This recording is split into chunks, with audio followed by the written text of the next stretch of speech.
First. The time is coming for us to start our meeting, and Julie, was Bill over to Zoom? We haven't got anybody on Zoom? Bill called and said he could not get Zoom to work, so would not be participating. If we needed him to participate for quorum, to vote, he felt comfortable doing that over the phone, but he could not get Zoom to work. We got three, so, or four, I mean, sorry. Not counting me? Counting is not strong. 3.5. Yeah. Good thing I'm not teaching math this morning. All right, call roll, please. Sure will. And that'll be followed by the pledge of allegiance. Jim Fewens, Yes. Here. Robert Nelson, Here. Kirk Hart, Here. Dave Elliott, Here. Bill Meyer, John Bartles Meyer. It's hard when I don't have the names right in front of me. Okay, I'll stand. I pledge allegiance to the flag of the United States of America and to the republic for which it stands, one nation, under God, indivisible, with liberty and justice for all.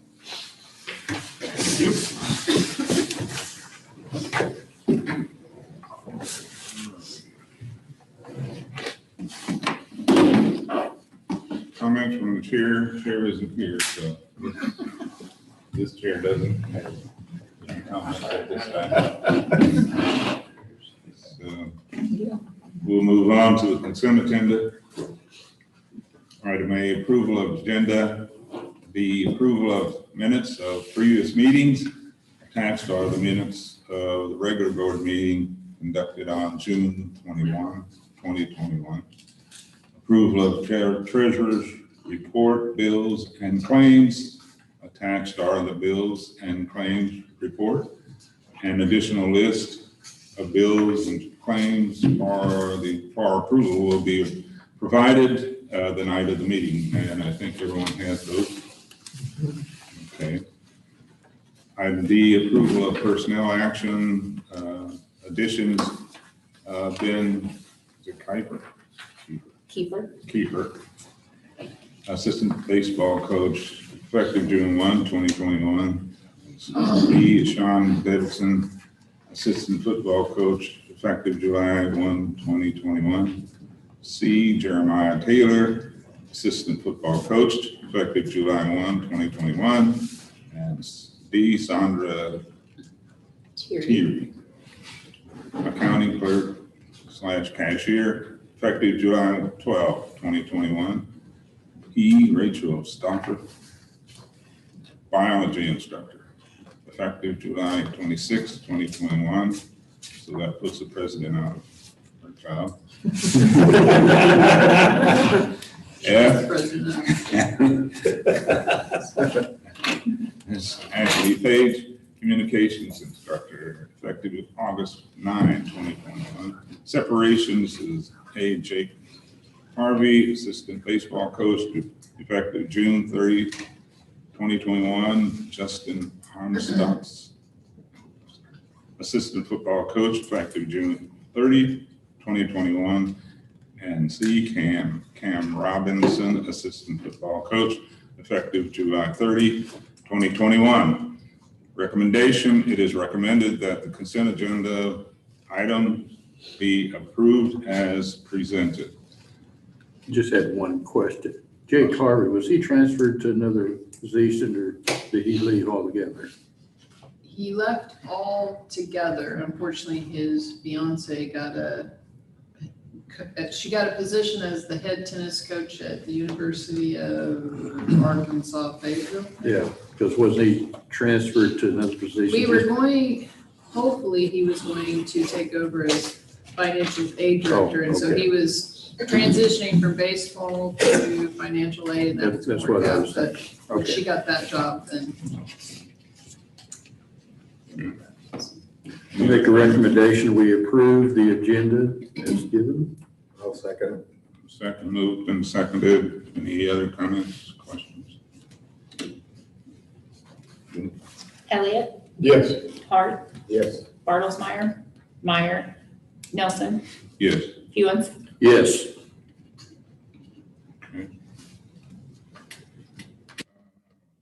Next is action discussion. Items A, approval of culinary memorandum of understanding between SEKESC, Greenbush, and Fort Scott Community College. Background, the following is a memorandum of understanding between Southeast Kansas Education Service Center, Greenbush, and Fort Scott Community College to identify the responsibilities and obligations for culinary courses to be offered at Greenbush. Recommendation: it is recommended that the board approve the culinary memorandum of understanding between Greenbush and Fort Scott Community College. And This is a Dr. Borth thing. Yeah, if there's any questions, I can address them. This is the same agreement we have. A couple of years ago, the Board of Regents removed the culinary program from our Excel and CTE list. With Greenbush, they had built a kitchen. They have a full-time instructor. They had set this up for the high school, so we essentially do a share and share alike with them, where it's no cost to us, but still we give some credit for some culinary classes. We don't receive any state funding for it anymore, so essentially the agreement is they pay all the expenses, we transcript the credit for it and make sure that the courses meet the academic rigor. And so this is our MOU with them saying that we will not collect any tuition and fees from the student, and they will not charge us any supplies, instructor costs, and that type of thing. So It's basically just, high school students. it's just for high school students, yes. Okay. So, and it provides the opportunity for some of the local surrounding schools that serve Greenbush for those students to take some culinary classes. how many students, how many ideas, how many students participate in that? About 12, 10 to 12 usually. So it's not a substantial amount, but the students who do participate really enjoy it. I'm sure, yeah. Okay. Need a motion to approve. So moved. Second. Been moved and seconded. Any further discussion? Julie? Hewens, Yes. Nelson, Yes. Bartlesmeyer, Meyer, Hart, Yes. Elliott. Yes. Excuse me. Item B, consideration of Kansas State Department of Education, KSDE, and Migrant Education Projects State Level Activities 2021-22. Background, the Kansas State Department of Education has sole authority to determine a local operating agency, LOA, for the administration and operation of the Migrant Education Program, MEP, and has granted authority to Fort Scott Community College. This award is for the term of 1 year. This program and special projects continue to meet many needs and provide educational opportunities for the migrant population in the state of Kansas. As the LOA, Fort Scott Community College retains approximately 8% administrative allowance. Recommendation: the administration recommends the approval of the continuation of the Kansas State Department of Education and MEP special project. The final application documents are currently being finalized this month at the Kansas State Department of Education, and if Fort Scott Community College will receive promptly.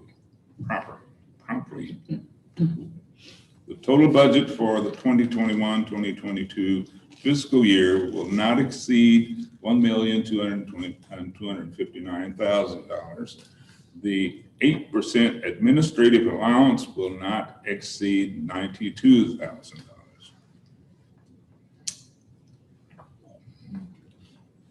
Whether they put the 8% in there, because it's 98% of that budget is like $100 and some thousand.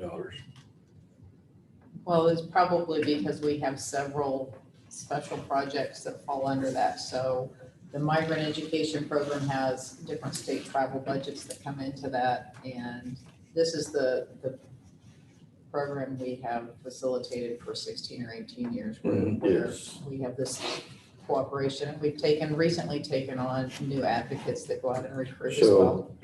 So possibly another migrant program. I would Maybe a assume that it's 40%. not another program, but it's in addition Yes. to what you're seeing there. And that, like it states, it's not completed yet. They're still working on the Okay. document. And so they'll get that to us. But whatever they do get to us, we then retain that 8% administrative cost. Okay. Is that the same thing as what we used to call indirect cost in the K-12 system? Pretty much, yes. Okay, got it. We negotiate with the, different grants and things like that. We'll pay a differing amount, but Janet runs all of the This one migrant stays at programs. 8, so- some of them, yeah, are as much as, they can go up to what, Julie, 13 now, 13%? But we don't, sometimes we keep it more at the 8 just to keep that partnership. We have a federally appointed level that's 13 right now. Hopefully go up. I will say that Janet and Julie with the budget, Jennifer, they all do an excellent job with the migrant education program. And if you combine all of our migrant education programs, it's a little more now than 10% of our total budget is what those bring in. So it's a pretty good deal. Yeah, I think it's a tremendous program that she's overseeing to We've got bring in MEP, those CAMP, dollars. PASS, and HEP. And then we have Iowa. And the state travel budgets. And so Jennifer really does a good job at facilitating all, I mean, it's a lot that she takes care of.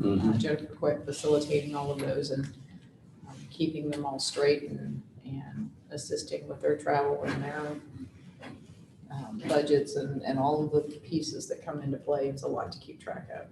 And we have the Kansas PASS program that also goes through there that is for non-migrant students where they can get curriculum and we still can draw the percentage off of that too. So it's a lot to tackle. Jennifer does a good job. Yeah. Okay. Any other questions? Motion. So moved. A second. Okay. Moved and seconded. Any further discussion? Okay. Julie? Hart, Yes. Elliott, Yes. Meyer, Bartlesmeyer, Nelson, Yes. Hewens. Yes. Item C, discussion of Fort Lincoln School rock fossils. Background, Fort Scott Community College received a request from an individual wanting to remove pod fossils from 2 rocks near the Fort Lincoln School.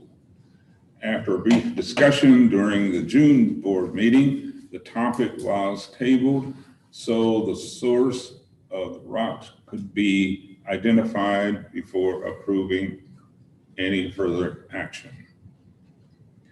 So Where we do we tried to stand? find anyone that had any history with the rocks, and the best that we can find was that they were just brought off of our own property and placed around different rocks around campus.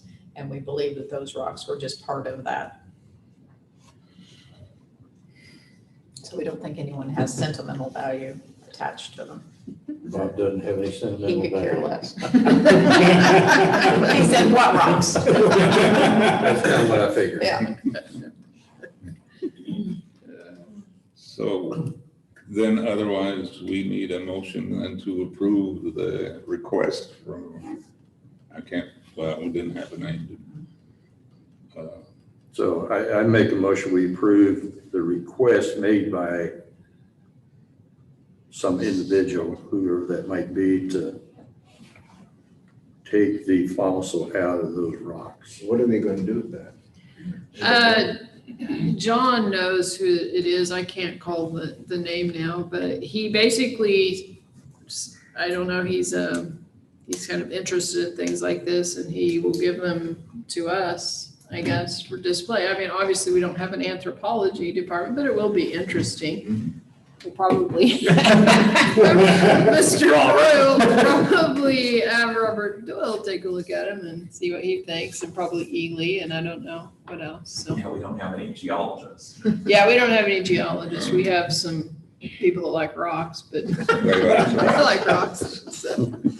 I don't know. When I took the picture, there are some fossils in there you can see. I mean, it's kind of interesting. So I happened to be over there and took the picture, but there's actually, I told Julie for some reason I couldn't get the other picture to her, but there's a rock on each side, and this one just happens to be broken, but it's actually the other one that looks like there might be more fossils in it. The big rocks, you'll see them around campus. I think they just put them there to basically mark driveways, keep people off the grass, that kind of thing. We have some, as you know, out front too. It's limestone, and there's obviously, in these particular ones, as I'm sure probably several of them have quite a few fossils in them. But we're gonna put Mr. Doyle in charge as soon as they get out. I'll second it. Someone moved, okay. No. Yes. Yes, sir, okay. Any further discussion? Okay. Julie? Nelson, Yes. Hewens, Yes. Bartlesmeyer, Meyer, Elliott, Yes. Hart, Yes. Okay. Item D, consideration of firm to audit financial statements for our June 30, 2021. Background, for many years, Dahl Banwart Bolton CPAs PA has been the firm contracted to audit the financial statements for Fort Scott Community College. The contract for this year's service follows. Recommendation. It is a recommendation of the administration that the board approve payment for the professional service of Dahl Banwart Bolton CPAs PA to audit financial statements for June 30, 2021 in an amount not to exceed $20,735 plus an additional fee of approximately $1,000 to audit additional federal programs with new CFDA numbers. Whoa. Okay. Julie can The speak. additional money is to audit the grants for her funds, COVID. COVID funds. Yeah. Okay. The 20,000 is for the normal audits, procedures that they perform. All right. I might somewhat speak to this because they are a local firm. I talked to my banker on some subject and he got off on a tantrum on his FDIC auditors. And he said they wouldn't even stay in Fort Scott. They thought they had to stay in Pittsburgh, and they charged him for mileage back and forth over a week, week and a half. They thought they liked the restaurants in Pittsburgh better, but they charged him the mileage. Of course, there's no mileage involved in here. They're local. And I'd hate to think what it would be if we asked somebody from Kansas City, or I'm not sure who else would be even qualified to. I don't Close know, by. he did talk to us last year that he's getting close to retirement, and then, what they will do after that, he wasn't sure, but at this point, he has a lot of knowledge about the college and about our programs and that type of thing. And, sometimes there's 3 of them in here at once, and they're usually here 2 weeks to audit, and they do a nice job. And it's not just a yes job. No, it's not. They quiz us pretty Yeah, good. We've used them for quite some time. Yeah, Yeah. yes, we have. Well, is there any more questions? I make a motion, we approve the new contract with Deal Bamber and Bolt CPAs. I'll second it. Any further questions? Okay, Julie? Hart, Yes. Meyer, Elliott, Yes. Bartlesmeyer, Hewens, Yes, Nelson. Yes. Item E, consideration of athletic insurance and catastrophic injury insurance. Background, NJCAA requires affiliated programs to provide athletic insurance and catastrophic injury/accident coverage. An extensive review of coverage is completed after the third consecutive year with the same agent or as deemed necessary. In the spring of 2019, an extensive review was completed by Tom Havron, Marcy Meyer, and Julie Eichenberger, who worked with 3 different agents to receive the best quotes possible for the athletic department. For the athletic insurance 2021-2022, our third year after the extensive review, Dessinger Reed requested to provide a quote for athletic insurance, to which we agreed. Dessinger and Reed and the current agent, Borden Perlman, were each given information concerning roster size and teams to include deductibles, claims experience, benefit period, and maximum claim payout, and have been given the opportunity to provide their best quote. Quotes from both agents will be provided as soon as they are available to board meeting. We have additional handout for that, Okay, whereas the quotes. We are going into our third year of insurance. I'm not sure I quite worded that correctly. So normally we would not have asked for quotes from other agents, but Dessinger and Reed, which we have worked with before, wanted to provide a quote this year. So we said, sure. You can see below the 2 proposals we got, Dessinger and Reed and Borden Perlman, which is our current agent and has been for the last 2 years.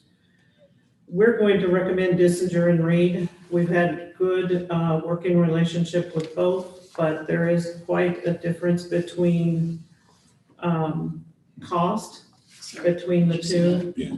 Okay.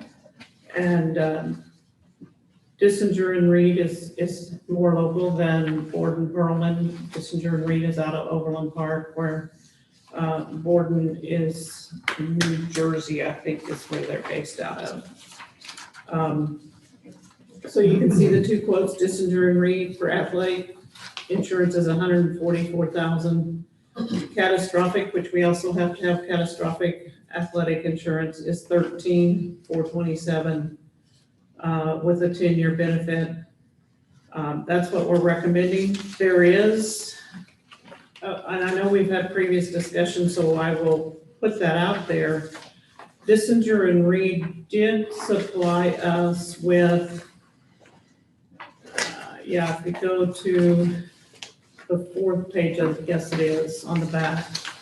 They provided us with 3 different quotes for catastrophic, but also 2 of them is a lifetime benefit. So that increases our premium if we decide to go to lifetime, but we've never done that in the past. We've always just gone with the 10-year benefit or as coverage. And that's what Tom and I were going to recommend for this year is the 10-year benefit again. And it is $13,427. What was this insurance last year? Last year it was $198,000. Okay, I So it's knew a it was little bit of a close to- savings, so, Yeah. I and knew then it we're, was Like a Yeah. bunch. Yeah, it was right at the $200,000 mark. I think that it probably did, it was good to have Dissinger and Reed bid on it. You can see that they came in at 144 and 13,000 for catastrophic. Boardman was 171 and 14, but I think there was a little bit of a pricing war. They're trying to get back in with us. So, probably was We did get, create a little competition. yeah, they did come down when they found out there was somebody else bidding. Their original was the $198,000.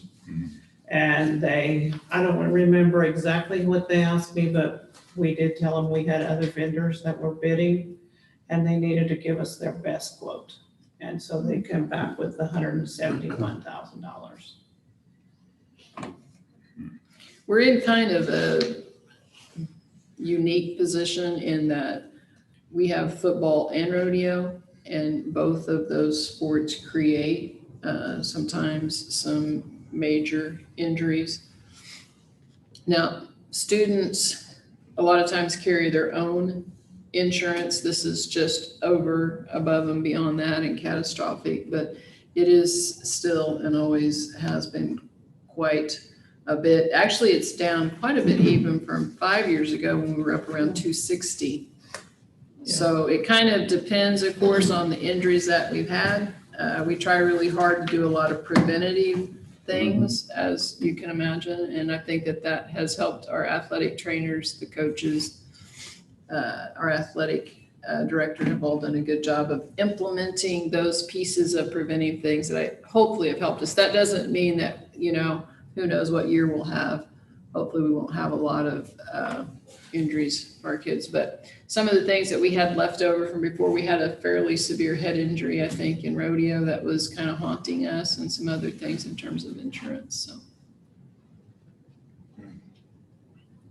You said that students do have their own personal.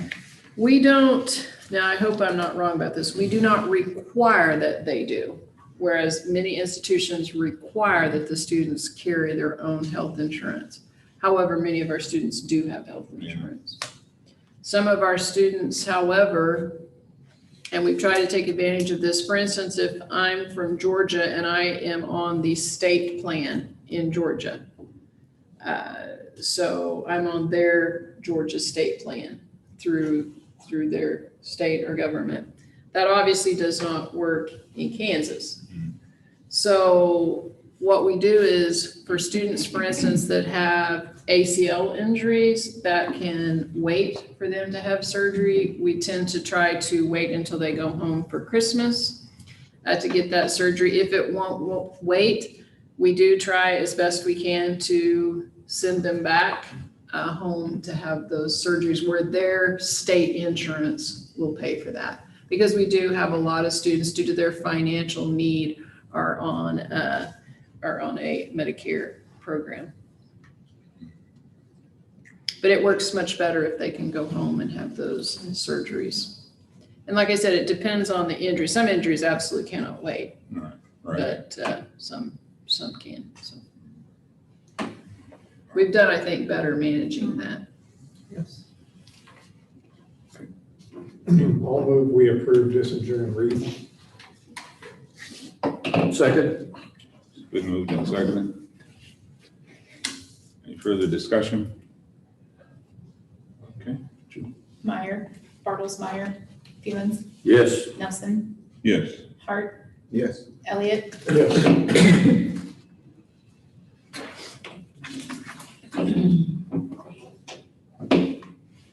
Item F. Approval of Town renovation bids. Yes, we have two things for the Pound renovation. One is turf, and the bids should be there in summary. And then the other one is black, can't think of what you call it, but rubber flooring for the weight room. So we have provided two or three quotes, I think 3 quotes for each one. And the recommendation there that Tom is giving for each one. So where's the artificial turf going? They have a location in the buildings that they can do some track type thing. So that will be going there. It's not a big area, but it is some artificial turf. You might know a little better, Alicia, but Not here.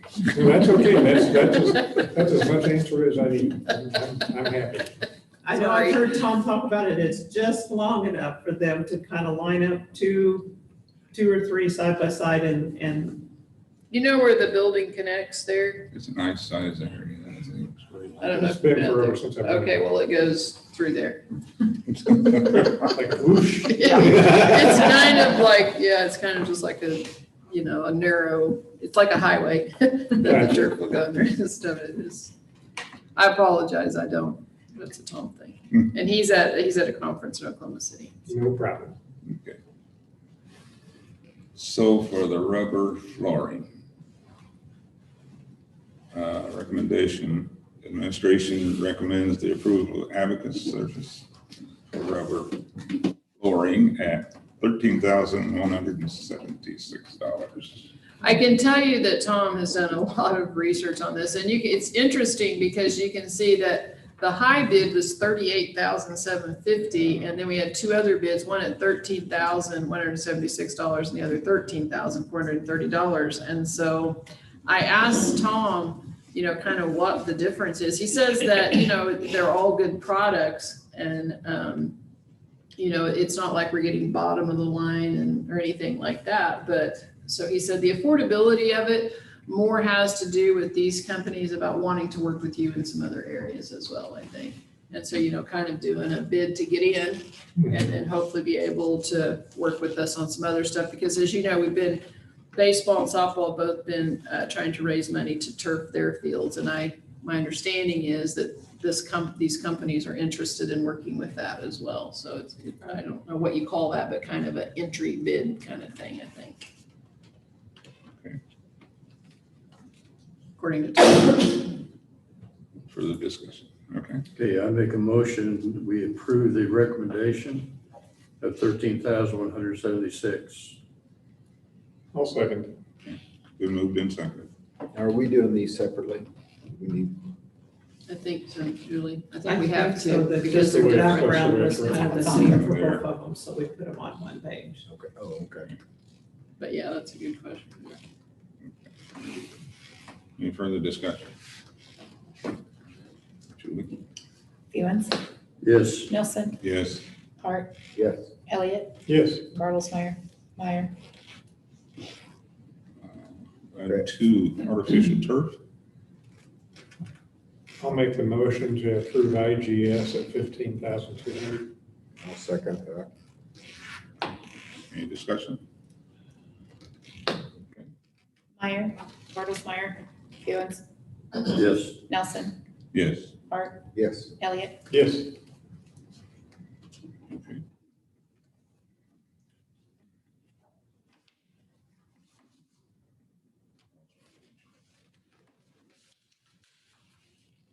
See, John, I gotta get there too.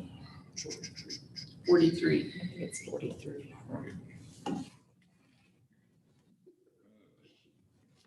This is interesting. Green Villa. This is interesting. Item G. Consideration of Garrison Apartments. Name. Background. Fort Scott Community College employee provided suggestions for renaming Garrison Apartments and then voted on their 3 favorite options. And the top 3 selections of the 26 options were Fscc Garrison Hall, Greyhound Villa, and Greyhound Apartments.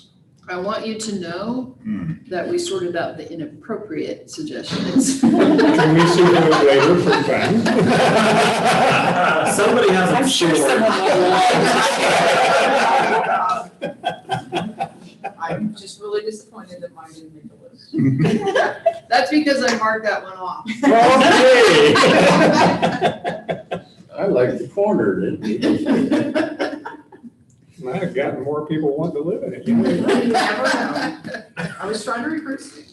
Look at where we can stay. Exactly. It's an enrollment numbers. So of the three that are there, what was the top vote getter? Julian would have to tell you. In the order that they're listed. Okay. It's kind of like fitting Garrison. So basically it stays the same. Who is Garrison? Well, I think it's a military term, you know, Okay. the garrison has, you know, accumulated and so I think that because of the fort and the fact that this is a military, I think that's why it was called garrison. It wasn't a person, it's a military term. That makes sense. I think if that was their top choice, that's what we ought to do. You want to argue? Second. Did you want to argue? I'm not arguing. Corner's not on there, so. I second Dave's motion. Is there discussion?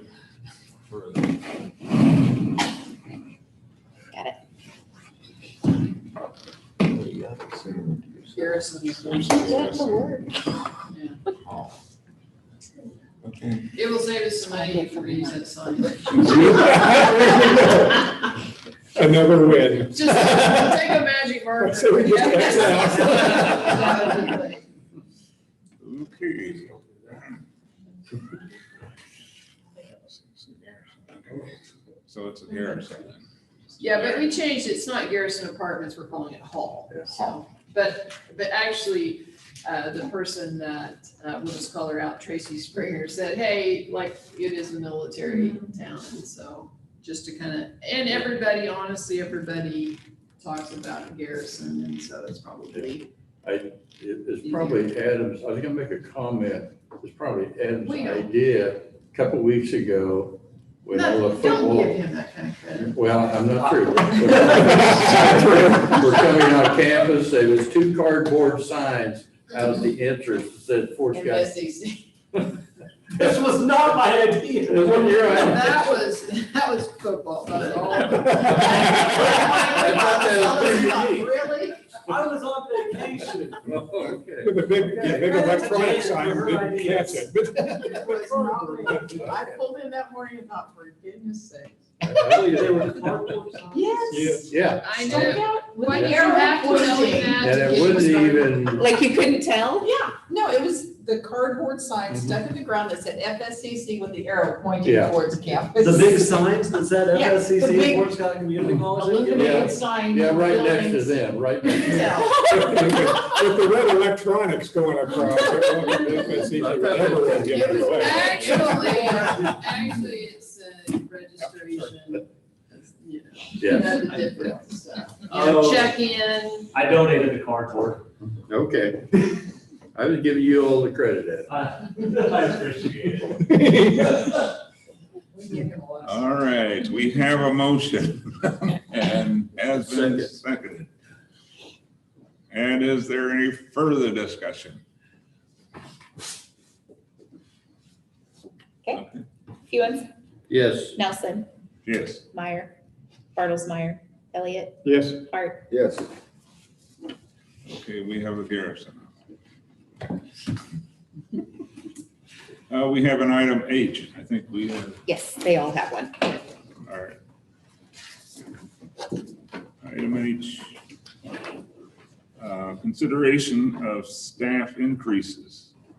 Background, the board approved a salary increase for faculty by approving the 2021-2023 negotiated agreement.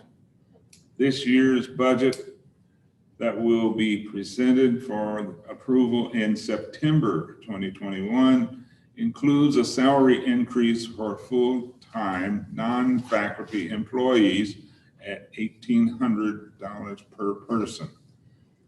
Approving the budget in September makes the staff increase not eligible for pay until the October payday. If the board approves the staff increase separately at this time, staff can start to receive their increase 2 months sooner. The increase is retroactive to July 1, 2021, regardless of when it is approved. But approval now gives employees sooner access to the added funds.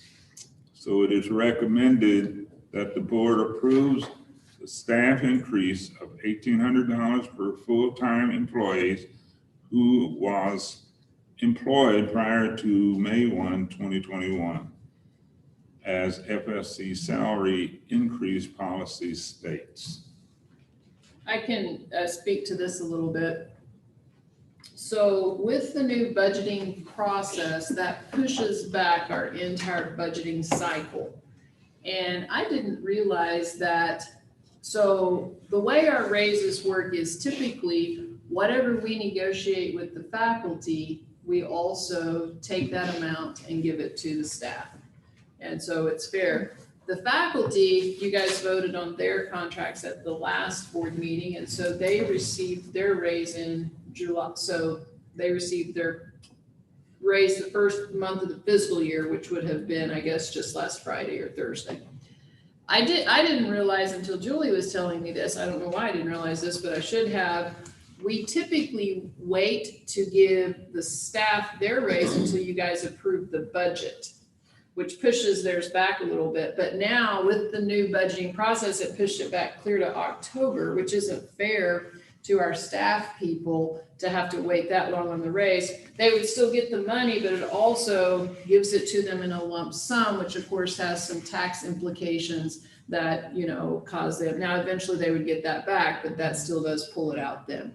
And so when we had our executive meeting today, we suggested that, hey, if we can just go ahead and if you guys approve this, we can go ahead and get our staff their raises in the August check, and they won't have to wait clear until October to get that. So like I said, it was pushed by the fact that we are changing the whole budgeting process, of course, because of the state changes that have come along. I'll also move that. And I'll second it. All right. Any further discussion? I'm sure the staff will appreciate it. Meyer, Bartlesmeyer, Hart, Yes. Elliott, Yes. Fewens, Yes. Nelson. Yes.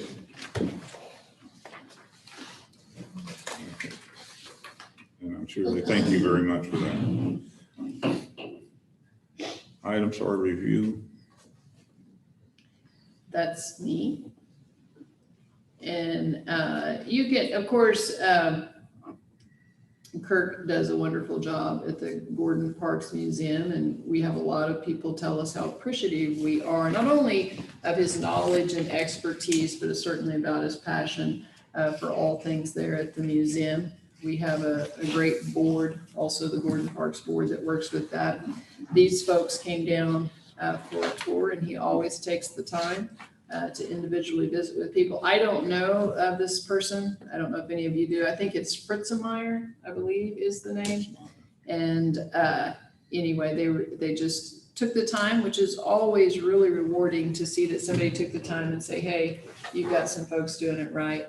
And so we're very proud of Kirk and the Gordon Parks Museum. And they said they were also very thankful to the Luther's barbecue recommendation. I'm like, yeah. So anyway. On the board reports, I apologize, we don't have any written reports. And I hope this isn't my fault, probably is. Did Betty Jo, is hers, oh, it's in there? I just didn't go far You enough. scared me. Yeah, person. Oh, there it is, I apologize. Sorry. I thought I was gonna be in trouble because maybe she always has all these pictures and makes it look so nice. She tries to show us all up, so. Anyway, you can see, of course, Kirk also does his Gordon Parks update, and I know that you guys can look through these and appreciate all that's being done in our different areas and all the folks that we have to work hard to make sure that we're meeting our mission and also, of course, making sure that students are getting that affordable, quality education that they need. I'm always amazed at all the things that we're doing, and so I too enjoy looking at these reports. I did not do a written report this month, so I definitely get a demerit for that, and I apologize. But we'll just go around and do our update reports. I'm trying to get down here to where. If you hit it harder, does it work better? Why do you worry about what I do on these students, Julie? As usual, there's a lot of things that go on around summertime. Financial aid was really busy with football coming in and then awarding scholarships and awarding government FAFSA related things for the fall students. That keeps them very busy around this time. Business office, we're naturally training the new person that we got in, and then audit and budget is our big challenges.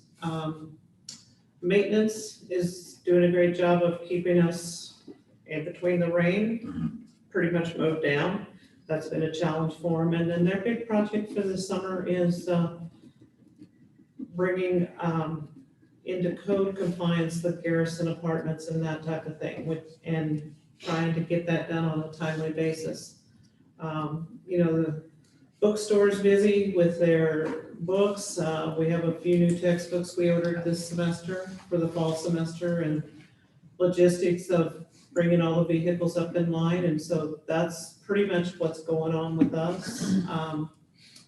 Any questions? The bookstore is under campus control, right? It's. Yes. Okay. Julie, when did we, 4 years ago? I think about 4. It was right before I started. Yeah, so I would say 4. Okay. Yeah. And that has worked well for us. Before, we was scholarshiping books and then paying back the third party for those scholarship books and buying them back, and it was a continuous expense rotation. So Yeah. now, I know that at the time. yeah, it was very expensive, and that was one of Alicia's first challenges, is to try to get that under our control. And so we have, and scholarship expense, at least for, it's ours. It's our money that we're scholarshiping. We do try to keep it separate between the college and the bookstore, but it's all under the college. But that way we can tell if we're making money or not Sure. making money, that type of thing. But we pay ourselves basically, and works very well. Where are we with updates in the Fine Arts Center, The theater update Starts next week. next week. Next Monday. that starts next, okay. Well, it's been kind of ongoing. It gets Yeah. put off because we were supposed to do it the entire month of June, and then we were having Everything's back ordered. materials issues, so they've been in there, and then they haven't been in there. Ben could probably speak to this, so it should have already been done. But we had held off booking anything in the theater through the month of June because we knew we were gonna do these upgrades, and then in the meantime, basically, it's been very challenging for our contractors and for our maintenance people because honestly, it's odd. The oddest things are just like, they're not available. And so then we're just sitting there, and so. Yeah. Well, I'm in the business of placing our order and getting 2/3 of it or half of it. One of the things you would think they would never run out was joint compound. We cannot get joint compound. Paint is a problem because a resin factory in Ohio caught fire at one time, so you can't get resins to put in paint. Aerosol cans of foam we cannot get. It's just a surprise every week. It's been unusual too. Of course, this technology upgrade is going in with our higher education relief fund, so COVID money's paying for it. But, and I know Ben could speak to this and Julie as well. We have, especially on technology stuff, because you can imagine with everybody going online and doing everything, we have been back ordered for months on some of the stuff that we've been waiting for. Which then, believe it or not, becomes a real problem in trying to stick it into the fiscal year of the grant where it's supposed to go. Because sometimes, because of the language of the grant money that's coming, of course, directly from the Department of Ed in this case, and the federal government, like with the Spark money, Julie's constantly having to move around basically what we spend for HERF money versus Spark money versus COVID money, which doesn't make a lot of sense to anybody else, but it's a big mess. Because we actually have to have the equipment before we can charge it to that particular budget line. It can't just be back ordered. Yeah, it cannot just, it's not like we ordered it and it's not. You can't have the money encumbered and No. kind of just spent? That is No, nuts. encumbered doesn't work. That is crazy. I know. It's been an absolute, it's like playing chess to try to. Only not nearly as fun. Even though we do like the money. Yeah, So, last July, we ordered, well, we had a total of 10 hover cams ordered. We got 3 in. The other 7 were supposed to be on Spark money, which had to be spent by December 30. by December 30. That didn't work, so we had to move other expenses that we had that qualified for Sparks, but were in HERF money. We moved those to Sparks and moved the hover cams to HERF money.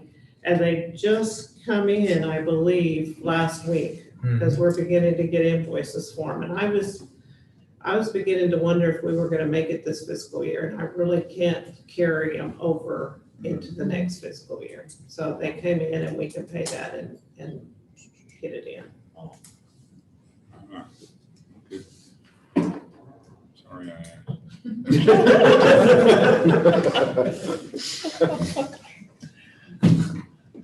Is there anything else? Yeah. Student services is pretty much business as usual.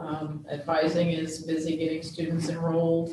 Football kids that are here for summer and are not enrolled yet for fall have been coming in and working on degree audits and getting them enrolled. Registrar's office is transcripts in and out every day. So they're really busy. Admissions has been still having students that are coming in for individual campus visits and tours on a pretty regular basis every day. They're also making another push out to high school counselors and maybe students that did not qualify for certain scholarships, trying to make another push to those students to give them some scholarship opportunities and hopefully get some enrollment generated out of that. The TRIO office is working on meeting with some of these new kids on campus to see if they can't recruit them to be TRIO students going forward. Whether it's, I think we've got men's basketball here this summer as well as football.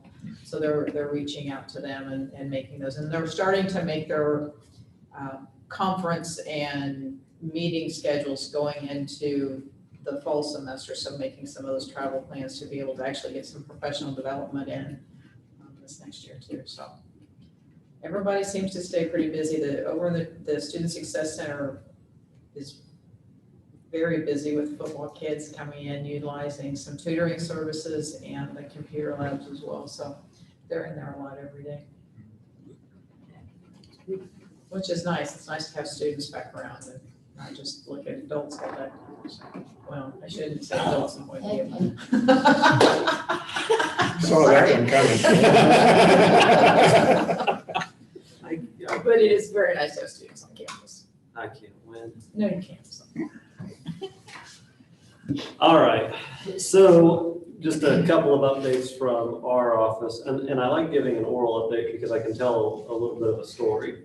But first and foremost, we're meeting with Lynn County superintendents this week to have some discussion about possible technical programs within Lynn County. So Alicia and I are headed up on Wednesday to do that. Our 10-month faculty return next Monday. So they're back on campus. The majority of our faculty are 10 and 11 months. So we will probably have the majority of our faculty back next Monday. And then 2 weeks after that, on the 9th, all faculty will be back and in-service is on the 10th. So we have that coming up very, very soon. Classes that started in July, going well. I appreciate Alicia stepping in and teaching the biology class. And she gives me a hard time about talking to her about her computer. A couple of days before the class started, she comes to my office and she said, will these work on the projector thing? Meaning the Elmo projector. And they were overhead slides from 20 years ago or 30 years ago. That she had, Biology hasn't changed that much, dude. well, I understand that. And so we went down and tested them, and sure enough, they worked, and she is still using overhead slides to teach a biology class. I do too. What's the Thank problem? you. So what's wrong And with I know that? how to run them. And I know how to run that projector, my golly. Well, it's not an overhead projector, it's a digital projector that It works works fine. with the overhead slides, and it works just fine. Yep. I hadn't seen an overhead slide since I was in 7th grade, so it was very nice to We'll know talk that still later, works. youngster. But no, it's been going well, and I appreciate everybody that's been teaching this summer, and it's usually a fun group to teach, so.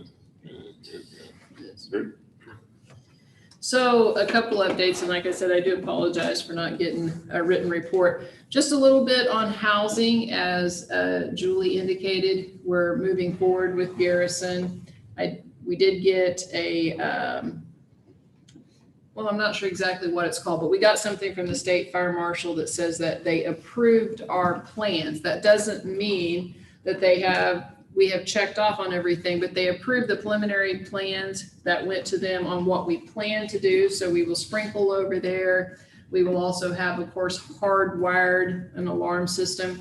We are having to build a little building, not a building, but kind of like a closet on the outside of the building that will house the fire alarm system, so as well as the suppression system, so the water suppression system. It has to, of course, be controlled because we can't let the water freeze there. So we had to get city approval to put that on there. Jared and our architect, which is Rick Zinger, have done a great job, and so far so good. Now we will still, once we get the work done, we still have to have the state fire marshal come down, walk through and check off before we can move any students in. Will that happen the time school starts? I don't know.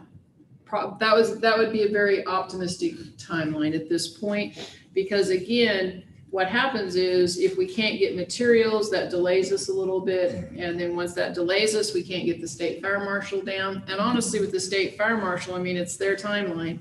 So we can say come down, but it's when they can come down is when we get them.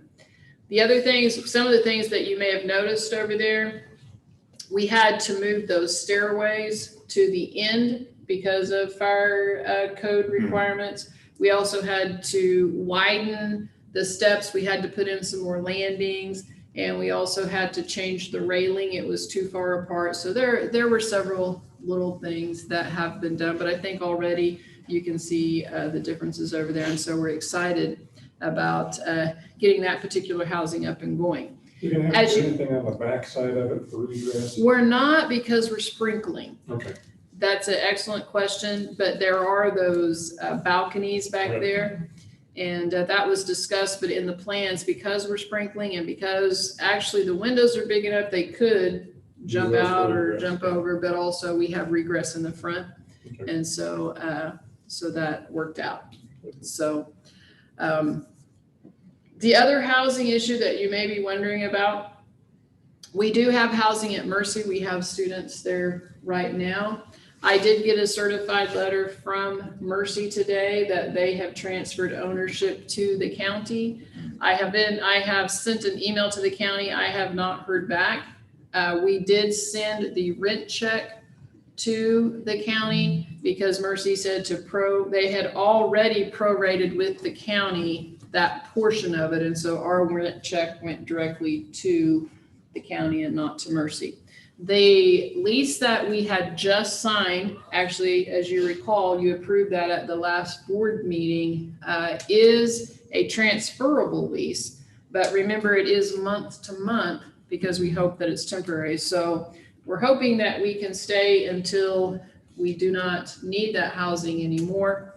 I don't know how long we're going to need it. So that kind of leads me into the COVID discussion. As you know, it is an ever-changing world with COVID, and due to the Delta variant that we have, that has caused and will continue, I think, to cause some issues in terms of how we are going to be able to handle that. As you know, I think around here, we're only 30-some% fully vaccinated. Our students are not vaccinated. We have not required that as a requirement to, of course, live in housing or anything. Now, we have a Kansas Jayhawk Conference meeting next Monday. I suspect that it will be brought up that if students want to participate in the conference sporting events, that they probably will have to be vaccinated, because you can imagine if we go play Butler or Hutch or whomever, they're going to want those folks to be vaccinated. They're not going, because, you risk, of course, spreading that. We have, as you know, offered 2 vaccination clinics or 3 vaccination clinics. We actually offered all the football players that came in at the 1st of July an opportunity to get vaccinated. When we checked them in and did their physicals, we had very few of them take advantage of it. So we may have to force the issue a little bit. We plan to offer another vaccination clinic through CHC where faculty, staff, as you know, whomever, we offered it even to the public or to the community to come in and get vaccinated. We're hoping that we will get more participation at the first of school, and we're having to look at our policies about working remotely and doing some other things. We'll have some different policies that we'll bring to you at the next meeting, because as you know, it's going to be different now, because if you're vaccinated and you have protected yourself in your community, that's different than being unvaccinated. And so do we let you work remotely? Well, obviously there's reasons, in some cases, if you have children under the age of 12 and you have to stay home with them, that's a whole nother story. But it becomes kind of problematic for us. And then the way that is related to housing is we have to, of course, set aside rooms for quarantine. And so even though we thought we were through the worst of it, I don't know now that we are. So we will just kind of keep you updated on kind of what we're looking at. We had planned on setting aside 3 or 4 rooms for quarantine. We have already had to quarantine 2 students, which isn't too bad. We had a football player test positive and his roommate was quarantined. And then you said we have a cosmetology student at Pittsburgh. But we're concerned about it. But at this point, we're just kind of, we're waiting to see exactly what transpires. And we will always follow KDHE, the county guidelines as best we can in terms of how best to prevent the spread, because we definitely don't want it to spread, of course, to the community and to others. But like I said, it's a little bit different story now that people have had an opportunity to get vaccinated. And if they chose not to, what do you do about that? So we're not sure, to be honest with you. So we're taking a look at that. Tricky. It is a little bit tricky. Enrollment is strong for summer school, not so strong for fall. When I looked at it today, I wish I knew the answer, frankly. We are inversely related to the economy. We were down, it looked like today, about 900 credit hours from the same time 2 years ago. But I never know what 2 years ago was, whether it was a Monday or a Tuesday or whatever. So that may have an effect on it. But still, that's about 60 students. So if you count 15 hours per student. So we are diligently, as always, trying to address that and work on that. I wish I could tell you that we're way up in enrollment. At this point, we are not. So I don't know. Like I said, I'll be honest, like we talked about, if you can get a job at $25 an hour without any training at all, literally, it is hard to get people enrolled. And so that's certainly not the whole story. We don't want to blame it on that, and everybody's struggling with enrollment, but I wish we could get it figured out. And so far, we have not. Just a little bit on the strategic plan. As you know, we have the strategic plan in place, but we are trying to make sure that we're reporting appropriately on that strategic plan to see whether we've actually reached those measures, so those benchmarks that we have. And so at in-service, which you all will be invited to, Ralph Beecham has put together a very comprehensive report that will go out to each of the people in charge of the different strategies that we have, where we can actually get back some hard data on whether we're actually meeting, exceeding, not meeting those particular benchmarks that we have in the strategic plan. And so I'm excited about that, because that will give us some hard data that once we look at that, we can tell, are we moving in the right direction, or obviously, or do we need something changed? So it can, hopefully it will change just from anecdotal, which I always have trouble with that word, to hard data in terms of which directions we really need to go and what we need to change. The other thing is, just from my perspective, I haven't been back in the classroom since 2005. I don't feel like I measure up to these guys. It makes me admire what our faculty do every day. I enjoy it a great deal. It makes me think back, and I have like 30 football players in there. It gives you that relationship with students that sometimes I wish we could all have. We see the struggles that they have sometimes. We also see the potential that they have. We see the challenges that they have. I do, and it is very rewarding. And so I have enjoyed it. I'll be honest, it's kept me pretty busy. I'm no busier than anybody else, but since, like he said, I have, just to kind of dig back and do a lab every day and do all that stuff. It's been a lot of fun. I probably won't do it again anytime soon, just because I'm having a hard time keeping up. But I do wish that sometimes everybody could get that perspective. I mean, it's easy to get frustrated with them too, but at the same time, I do love the fact that success is relative to where these kids start. And if I can get them from here to here and they can get that hurdle and get a C in the class and actually learn some practical life science skills, then I'll be very, very happy. But so like I said, it's been rewarding, and I appreciate the opportunity. It also makes me appreciate not only what our staff does, but what our faculty does every day at dealing with students. So I would be happy to stand for questions, and hopefully next month I'll have a written report. Anything else? We do not have an executive session. We do not. So that brings us to a motion to adjourn. So moved. Second. All third. Okay. I'll make a line. Make a line. You're just making up your own form. That's true. You busted me. Yeah. I guess that doesn't need to have anything else said. Thank you, everyone. I appreciate it. Fine job, Robert. Fine.